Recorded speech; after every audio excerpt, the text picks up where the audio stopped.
Good day everyone. This investigative study PowerPoint presentation will be presenting the alignment of bicycle and pedestrian facilities at intersections. Just a brief overview, we'll be taking into account Port Elizabeth to be exact in South Africa. Just a brief overview of some facilities that are in South Africa and the problems that we have. Non-motorized transport such as bicycles and walking is becoming a bigger part of South Africa's means of transport. This is due to costs of running and maintaining vehicles that have become very expensive in South Africa.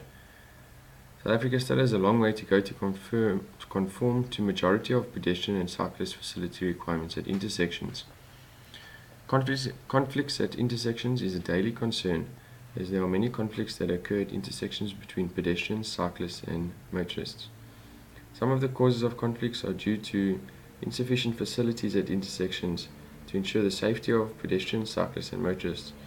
This is where the Department of Transport needs to intervene to ensure that facilities are provided for the ever-growing amount of pedestrians and cyclists that are using the road. Another cause of conflicts is due to the ineffective enforcement of laws of the road when it comes to intersections. Humans also tend to ignore laws if they are inadequately enforced. This also leads to conflict situations at intersections between pedestrians, cyclists and motorists. These are examples such as motorists jumping red lights, stop streets, pedestrians not waiting to get the correct signal for crossing the road at signalized intersections, and cyclists moving in and out of traffic, causing conflicts between vehicles. South Africa needs to improve on the facility requirements for intersections, as well as ensure that the laws and rules in place are properly enforced. In this presentation I'll be taking into account two intersections in Port Elizabeth. The first one will be Five Ways intersection, Cape Road, Port Elizabeth. It can be seen on the right hand side image. As you can see, there's five legs to this intersection. The second intersection that I'll be taking into account is that of Victory intersection. This is at 17th Avenue, Walmer, Port Elizabeth. It can be seen on the right hand side image as well. So we'll take a look at current shortfalls at these intersections first, so we can get an idea of the shortcomings. One of the elements at this intersection that is missing is that of a cyclist lane. The image of a cyclist lane can be seen in the bottom right hand corner. That's just a typical image of an intersection. The cyclist lane at an intersection assists with cyclists that need to pass through the intersection, whether it be straight, turning left or turning right.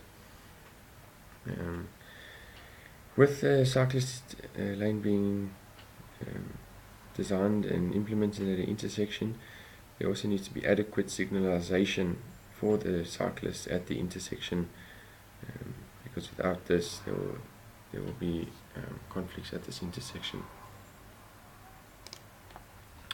Another shortfall at this intersection is insufficient holding space and safety at islands at pedestrian crossings. This can be seen in the image on the right hand side with the highlighted sections in the red blocks. The islands that hold pedestrians when crossing the road at this intersection are relatively small, and if a large amount of pedestrians need to cross the road at the same time, there will be insufficient holding space for the pedestrians at these crossings. Another factor is the safety of the pedestrians within the holding island. There are no safety measures in place, such as guardrails or barriers, to enforce that the pedestrians remain on the island holding area and do not go into the road while traffic is passing. The barrier also provides safety to the pedestrians to keep a clear gap between pedestrians and motorists. This will assist in reducing conflicts at the intersection as well. Another shortfall at this intersection can be seen on the image right bottom. That's the leg that goes to Park Drive side. There are no traffic signalization at this intersection for pedestrians. The pedestrian crossing, which is across the road section in this image, does not have signalized traffic signals for pedestrians to cross the road. This is a safety hazard for pedestrians, as there is no accommodation of pedestrians except the indication of where the pedestrian should cross with the pedestrian crossing. Pedestrians are forced to look for a gap in the traffic to cross the road, and could lead to conflict, as indicated above, between pedestrians and motorists. The second intersection, that of the 17th Avenue Warmer intersection. This one as well, there's also no cyclist lane accommodation at this intersection. A cyclist lane at this intersection can assist as well with cyclists passing through, turning left, turning right at the intersection. This also goes in hand with adequate traffic signalization for all modes of transport at the intersection, that are the cyclists, motorists and pedestrians. Another shortfall at this intersection is pedestrian islands at the center of the road crossings. Can be seen at those two legs of the intersection, the highlighted red squares. Across the two sections of the road, there is no holding space for pedestrians to enter in the middle of the intersection. This is a safety hazard for pedestrians, as they have no space to stand in the center of the road if pedestrian signalization changes during their crossing of the road. Accommodation should be made for them in the center of the road here. There should also be a safety barrier at all the pedestrian holding islands, that being a barrier or a guardrail. This is to ensure adequate safety for pedestrians, as well as to ensure a gap between motorists and pedestrians. This will assist in avoiding conflict. Yeah, I've made one proposal design for the 17th Avenue Warmer intersection. I've made some assumptions that there's no space limitations at this intersection, just for the design idea, but the space will obviously have to be taken into account if these cyclist lane and pedestrian sidewalks are to be implemented at the intersection. So what I've done is I've took that exact same intersection, we've kept the same lanes for motorists that need to use this intersection, but I've added in the addition of the holding islands in the two legs where there was no holding island, and adequate marking for pedestrians to cross the road. I've also added the green section, can be seen, that is a cyclist lane that I've added to the intersection. I've used the non-motorized transportation standards and guidelines from the transportation department for the dimensions and the correct widths, and that for the cyclist lane as well as the pedestrian crossings. What can't be seen on the layout is that of the traffic signalization.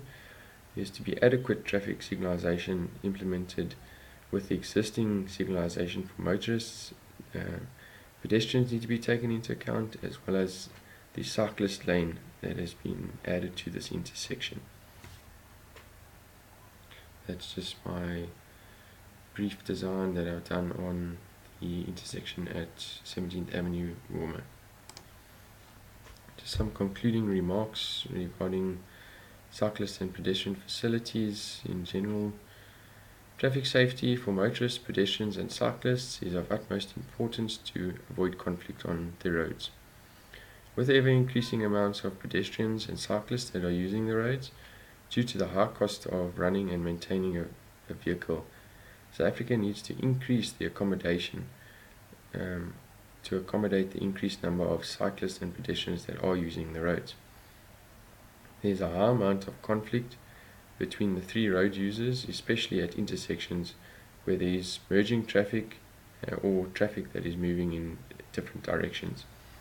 Special attention must be made at major intersections to accommodate these road users in order to decrease the number of conflicts at intersections.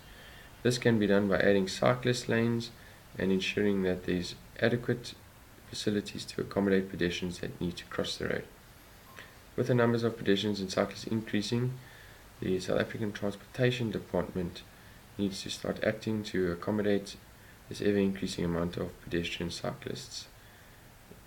and cyclists on the road.